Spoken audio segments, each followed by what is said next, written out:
Hi, Nigel. Congratulations on your upcoming 500th game in charge as a manager. Does it feel like 500 games to you? Oh dear, have you seen the grey hair? I didn't have a grey hair on my head before I started becoming a manager. So no, I mean I think about that, and then I see Mick McCarthy's doing his 1,000th game. So it just shows you it takes quite a while to rack up that sort of a number. But for me, it's yeah, I mean it's a milestone, but it's purely is that. I'm just trying to prepare for the game in a very straightforward way. But yeah, it makes you. I suppose it makes me reflect back over parts of my career, and yeah, I consider how I've possibly changed over the years as well. So yeah, all those things. But really, let's just leave it at it. It's a milestone, and that's it. Carry on. Well, I was going to ask you what the secrets of longevity are. Obviously, you've made the comparison there with other managers who have managed longer, but Yeah. there were certainly always younger managers, and we had Dean Holden before yourself, who this was his second job, but he hadn't been managing very long. What's the secret to a longer career? Oh, I don't think it's the same for everybody. I mean, I know how important different interests are for me, and certainly when I'm not working. So in other words, when I get sacked, is how what it normally equates to. Occasionally, you leave a job on your own terms, but I think for the most part, we all recognise that the volatility of football means that it's normally when rather than if you're going to leave somewhere. So you have to be able to come to terms with that and try and have a philosophical side to how you look at things. And of course, one of the things that I always consider is how we all get criticised from time to time, and I think there are managers out there who have a lot thicker skin than I do, for instance. But you deal with the setbacks, and you deal with criticism, but I don't think it ever stops hurting you when things don't go well. So I mean it's just one way of looking at it. But I try and keep some sort of a balance in my life in terms of interests, family, friends, etc., and do things which keep me sane. Yeah, sure. Just before discussing the upcoming QPR game, I just wondered if you had any further reflections on the Wednesday night game against Bournemouth. Obviously, you debrief after the game and everything, and look at it again, but without the emotion and everything after a game. Any further reflections?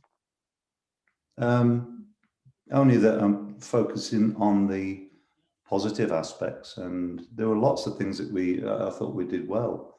Yeah, I mean the goals apart, it was quite a positive performance in many ways. So not just in terms of individuals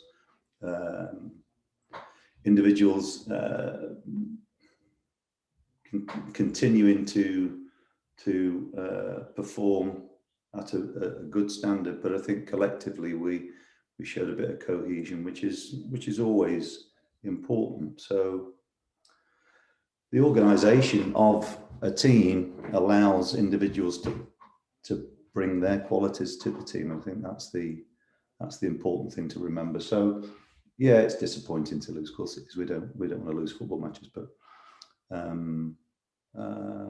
I was really pleased with the application of the players, and they train well.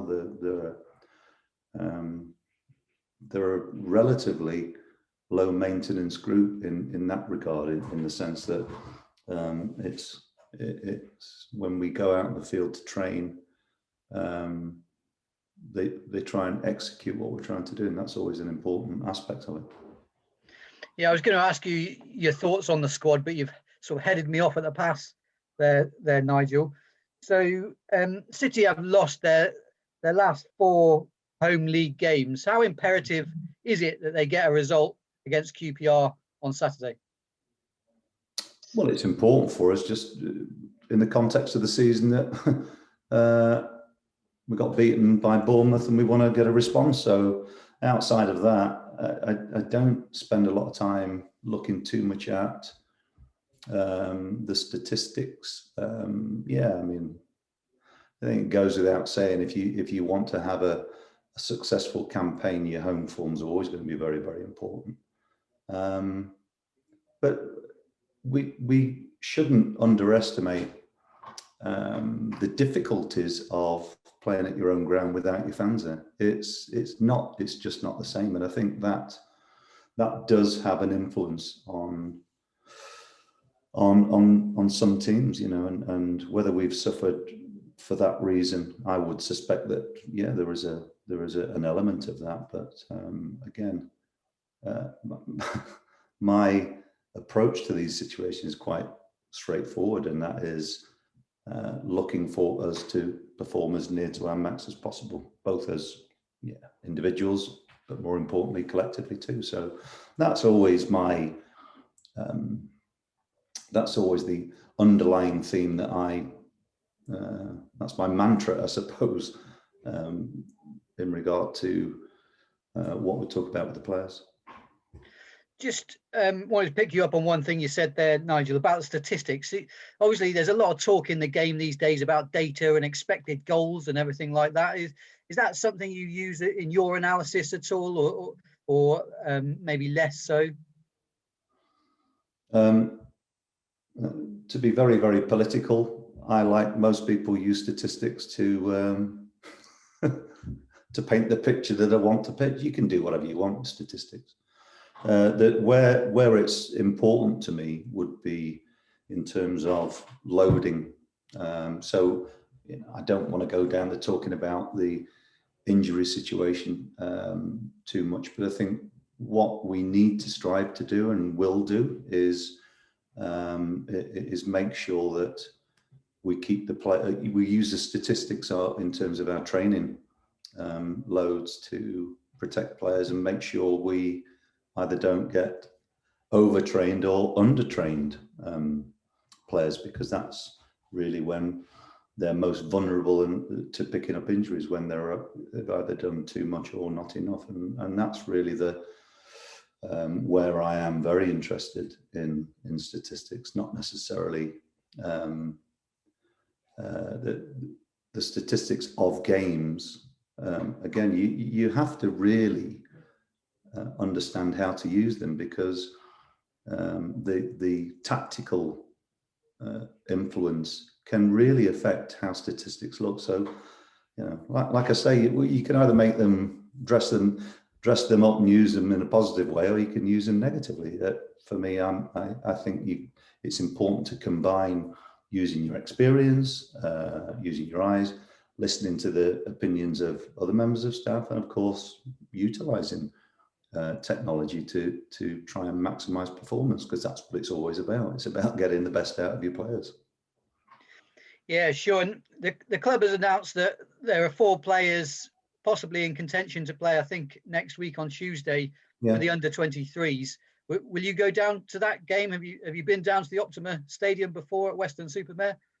I haven't been there before, but I'm going to go. Yeah, I'm going to be present at the game, because it gives me another opportunity to further look at some players who have not seen actually in action for us in first team action. So it's a good opportunity for the players to get some pitch time, which is always very important for players returning to action. You know, the training program is one thing, but on top of that, you need some exposure to pitch time to help you with your decision making, and that's so it will be good to see players in action. Yeah.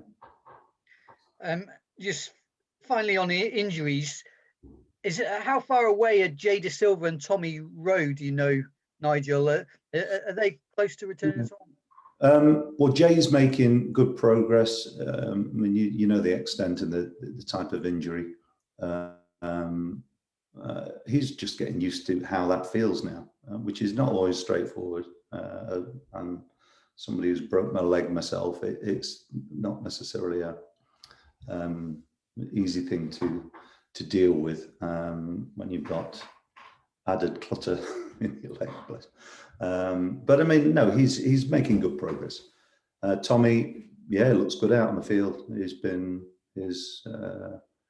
He's making good progression. So I've watched a couple of his training sessions during this week. He's in really good spirits and he looks sharp. So he should be able to come back into action in the next few weeks, which is great. Yeah. And Jamie Patterson has been ruled out this weekend, I believe, but is he far away? He's got a ongoing groin problem, I believe. It's as I think I spoke about this the other day. It's one which we just need to be a bit patient with, and I don't really like to talk about putting timescales on it that we can't either meet, or if I'm prepared to be flexible for the benefit of the player, and that's really what it's about as far as I'm concerned. If it's a week, 2 weeks, or whatever it is, it could be longer. I don't know. But the point is, when he's back, I want him to feel confident that he can perform and contribute to the team's efforts. So it'll just be an ongoing situation where we assess it, and he'll get the exposure when it's appropriate.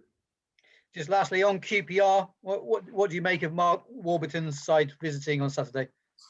Well, I think Mark's done a really good job in terms of, it's a club that likes to create some sort of stability, and I think he's done a good job, because they went through a spell where it was really difficult for them to find results, but yeah, they've worked their way through it. So I have a healthy respect for him and his team as well. So as always in this league, you've got to be competitive, but for me, it's about whether we can improve our own performances, and we'll see. But it's another. There'll be potentially another type of team to play against with a different formation. So yeah, we'll see. Good luck for tomorrow. Thank you. Okay, thank you. Hi, Nigel. Hope you're doing all right. I just wanted to start by asking, it's been, well, on Monday, it will have been 2 weeks since you joined Bristol City. How are you settling in? How's it all been so far? Yeah, I'm settling in well. I mean, the priority is to get to know the workings of the people at the training ground and get to know the players as well as possible. So I've not really, outside of that, had a chance to see much of either the city or the area. So my time's really taken up by working at, as I should do, work at my job. So I mean, that's the most important thing. How, if at all, have your impressions of the team and the squad in general changed since, from what you expected coming in to now that you've had a couple of games and a fair few training sessions under the belt? I don't know whether you'll believe what I say when I talk about, I have a very open mind on how things look. So one of the things which I am always keen to do is not to form too many or have too many preconceived ideas. I think it's really open. It's important rather to go into a new situation with goes without saying, open eyes, but you've got to really have you've got to be able to see things for what they are and form your own opinions. But that's not to say I didn't have an idea of how I felt I needed to work when I came in, because I do think giving some sort of clarity of message is very, very important, especially when people are experiencing change. So I think that's good practice to do that, to be as open as possible. So yeah, I've come in here. It's been a very hectic 10 days so far, or whatever it is. It's all a blur, but no, I'm enjoying it. I think striking up some really good working relationships with people, which is always something I'm keen to do. I think it's important to understand how other people see their roles as well. And all those things together help to establish a positive working environment. I think that's always, we would all, I think, like to be in a positive working environment. I think I'm no different to that. So I think that's one of my priorities for sure. One thing you said to Gregor was that you feel the squad is low maintenance on the training pitch. I just wonder if the players at Bristol City are different in any way to teams and squads that you've worked with in the past. Yeah, we're talking about working with a very complex dynamic, aren't we? They're all individuals. The structure and working practices that you have bring individuals together, and that's the exact. I mean, that's what it's all about. What I mean by them being low maintenance is that there are lots of good professionals here in terms of them. What is quite I don't know whether people really quite understand how different it is for us working in football, for players in particular, that with all the COVID related protocols, it's a completely different working day. And so we still have to be, we're tested twice a week, and we still have to be very mindful of adhering to the best way of minimalizing risk in regard to COVID. So it's not as easy as I think people may expect it to be. They are social animals, and I really like to encourage areas of the training ground to be social hubs for them, so that they get to know each other, so that they don't just talk football, and they don't just play and train football together. They have this option to be either social or not. But of course, it's not easy, and certainly it will be a lot easier for us when the new training ground is up and running. So if you think about when a team's going through a bad run, and one of the things that you really like to try and get players to do is to be together, to try and find a positive way of coming through it. So it isn't a surprise to me when teams sometimes struggle and can't re-establish a positive feel, because the environment has a big bearing on that. And just lastly, I'm assuming that, now it has been 10 days or whatever, that you've got some sort of living arrangements set up in Bristol. If that is the case, I wonder if you can confirm whether or not that is with Joey Barton after the comments he made when you first signed up.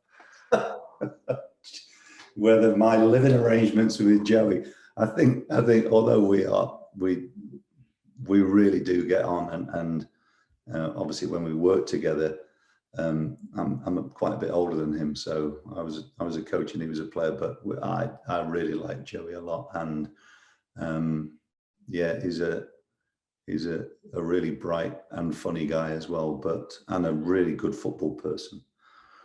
But I don't think it's going to be possible for us to live together. There was a sitcom years ago, and it was called The Odd Couple, and I don't think we're going to be the next cast for that show, for sure. I might make a good sitcom now. I think that's probably true. Well, possibly, yeah. Cheers, Nigel. Okay, no problem. Thank you. Cheers.